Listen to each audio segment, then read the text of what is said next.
Well, we've been joined now on our discussion with the former Minister of Information and who is presently Director General of the Nigerian Economic Summit Group, Mr. Frank Nweke Jr. Welcome to the News at 10. Thanks, Amara.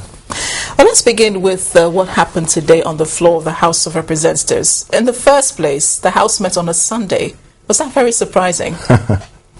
Commendable, and my wish is that they will show such leadership and seriousness with several other issues that are of concern and strong and very high priority for this country. And so let's take it that this is a trend that we can see. It's a new year, maybe a new resolution by the House leadership.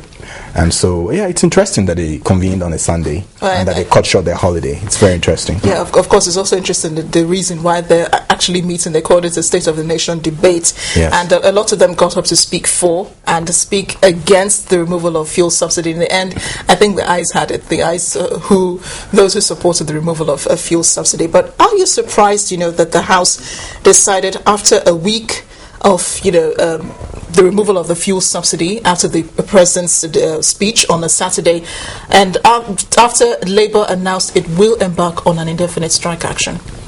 No, I'm not surprised. I mean, it's a very emotive issue. The issue of removal of subsidy, petroleum subsidy, is a very emotive issue. And on the internet, social media, I watch Sunrise daily. I read the papers. Everybody is engaged in the conversation that is going on, and clearly it's a sore point for a whole lot of people. But I want to say that on the part of the Nigerian Economic Summit Group, I think the chicken has come home to roost. The issue of deregulation of the petroleum sector is a position that we have canvassed over the last 15 years. And clearly, as a lot of people have pointed out, this is not the first time that any administration, any government will be taking steps to really address this the wastages attendant to the continued existence of this subsidy. You remember, of course, that former President Obasanjo, in the twilight of the administration in which I served, did remove the subsidy. And if you remember what happened at the time, a lot of people insinuated that it was a trap for a northern presidency at the time. And so within weeks, and due to protests, the kind of protest that we see now, everything was allowed to the subsidy was reinstated. But what we know is that as the Nigerian Economic Summit Group, we understand the economic case for the removal of the subsidy. It's an inefficient system. It's a very corrupt system. It's a dysfunctional system. And we do not believe that it is the best way to apply the funds or revenues accruing to Nigeria. And so in principle, for the economic reasons, from an economic policy perspective, the Nigerian Economic Summit Group is in favor of the full deregulation of the petroleum industry in this country. Well, that's not minding the effect it will have on millions of Nigerians who are already preparing to support Labour's indefinite strike action, which begins tomorrow. And then what I should then say to you clearly, Amara, is this, okay? The subsidy removal should not and cannot happen in isolation. And so I've listened to the President. I've listened to all the offers of palliatives. I agree with the majority of Nigerians that a whole lot of these things ought to have been put in place. Indeed, a whole lot of these things should have happened 10, 15, 20 years earlier. You're talking about infrastructure.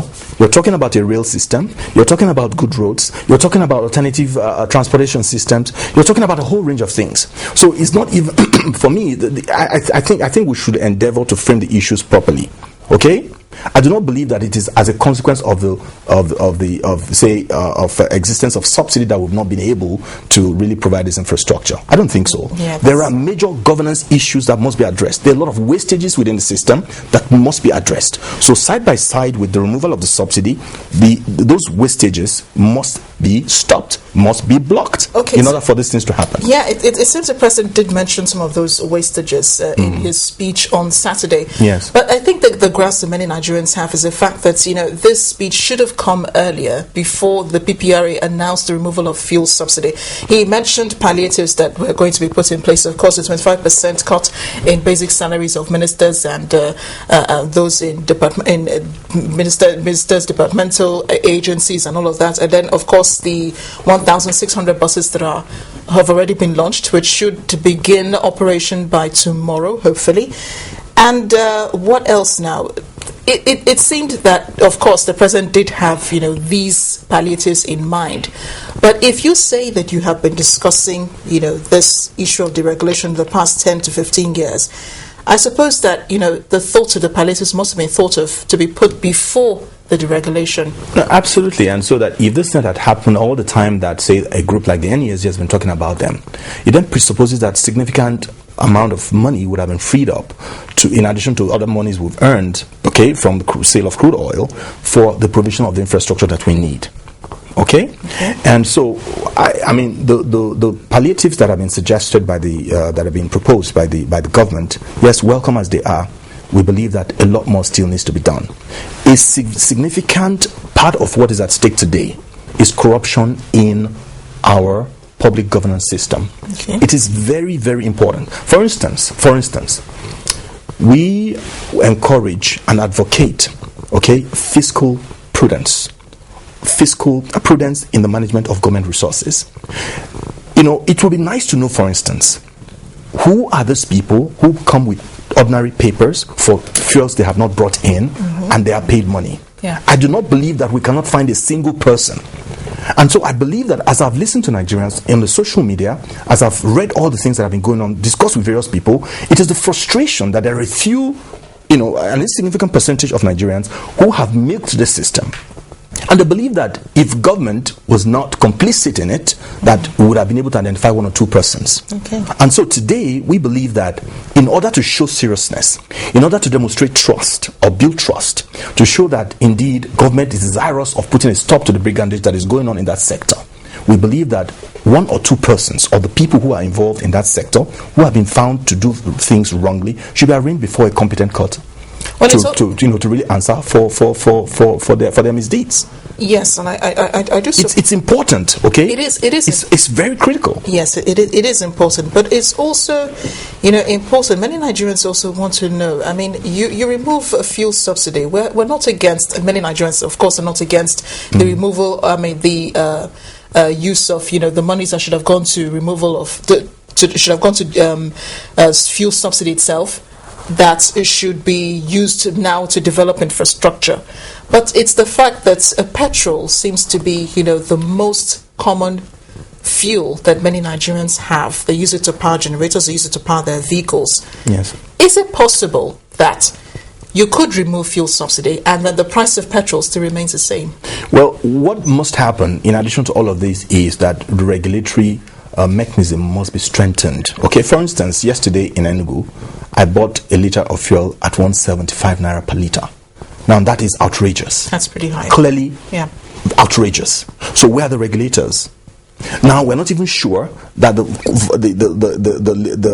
setting, the metering is even correct.